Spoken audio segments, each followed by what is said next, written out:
আসসালামাইকুম। সবাই কেমন আছেন? ভালো আছেন? আমরাও ভালো আছি। আমি গোসলের আগে সাদবাবুকে একটু উঠানে ছেড়ে দিয়েছি, কারণ সাদবাবু সবসময় ঘরে থাকা অবশ্য এখন শীত, খুব ঠান্ডা উঠান। এই যে ড্রেনে হাত দিচ্ছে, আসলে এটা ড্রেন না, ওটা বৃষ্টির পানি যাওয়ার জন্য একটা জায়গা করা হয়েছে। এই যে আমার ছোট বাবুটা খুব খুব আমাদের স্বপ্ন সাদবাবু হাঁটবে কি হাঁটবে না, কারণ সাদবাবু একটা প্রিমাইসের বেবি ছিল, এই না আমাদের খুব সারাক্ষণ টেনশন করতাম।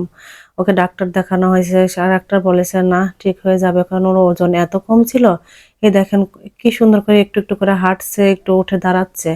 আবার গোসলের জন্য উম গামলা দেওয়া হয়েছে, এর মধ্যে সে ঢুকে বসে আছে, এতে দুষ্টু করছে। অবশ্য আমার বড় ছেলে ওকে হাসাচ্ছে, ওর সঙ্গে কথা বলছে।